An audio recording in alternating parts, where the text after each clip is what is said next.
మీలో ఎంతమందికి అన్నం తినేటప్పుడు ఫస్ట్ ముద్ద అంటే మొదటి ముద్ద కారప్పొడితో కానీ లేకపోతే పచ్చడితో తినే అలవాటు ఉందండి. నాకైతే పచ్చడి ఉండాల్సిందే. ఇంకా పచ్చడి లేనప్పుడు ఇంకా కారప్పొడైనా వేసుకుని ఫస్ట్ ముద్ద అయితే తింటానండి. చాలా బాగుంటుంది కదా! వేడి వేడి అన్నంలో ఇలా పచ్చడి కానీ, కారప్పొడి కానీ, నెయ్యి వేసుకొని తింటే ఆ టేస్టే వేరసలు.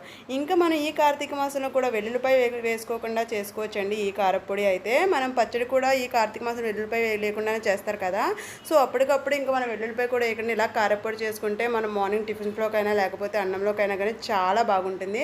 అది కూడా ఫ్లక్స్ సీడ్స్‌తో అంటే అవిసె గింజలతో కారప్పొడి చేశానండి. చాలా మంచిది. ఎన్నో ఆరోగ్య ప్రయోజనాలున్న మంచి హెల్త్ బెనిఫిట్స్ ఉన్న అవిసె గింజలతో కారప్పొడి అయితే చాలా బాగుంటుందండి. అండ్ మన స్కిన్‌కి అలాగే ఐస్‌కి అంటే కళ్ళకి కూడా చాలా మంచిది. ఇంకా ఇలాంటి ఆరోగ్య ప్రయోజనాలు ఎన్నో ఉన్నాయి. మరి ఇలాంటి కారప్పొడిని మనం డైట్‌లో ఇంక్లూడ్ చేసుకుంటే చాలా బాగుంటుంది కదా! పిల్లలు కూడా ఇష్టంగా తింటారు. పిల్లలకు కూడా పెట్టొచ్చండి. చాలా మంచిది.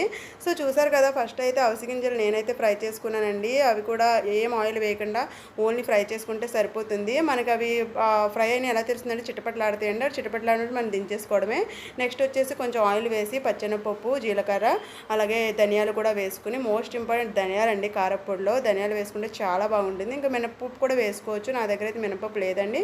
ఇంక అందుకని చెప్పేసి నేను స్కిప్ చేసేసాను. ఇంక ఈ 3 వేసుకుని ఆయిల్‌లో ఫ్రై చేసుకున్న తర్వాత ఎండుమిర్చి అలాగే కరివేపాకు, చింతపండు వేసుకుని ఫ్రై చేసుకుంటే అంతే అయిపోతుందండి. తర్వాత ఇంక ఈ 3 కలిపి కూడా మిక్సీ జార్‌లో వేసుకుని మనం మిక్సీ పట్టేసుకుంటే రెడీ అయిపోతుంది కారప్పొడి. అలా కారప్పొడి రెడీ చేసుకుని వేడి వేడి అన్నంలో నెయ్యి వేసుకుని తింటే ఆ టేస్టే వేరబ్బా! సూపర్ ఉంటుంది. మరి మీరు కూడా తప్పకుండా ట్రై చేయండి. వీడియో నచ్చితే లైక్ చేయండి. Bye bye.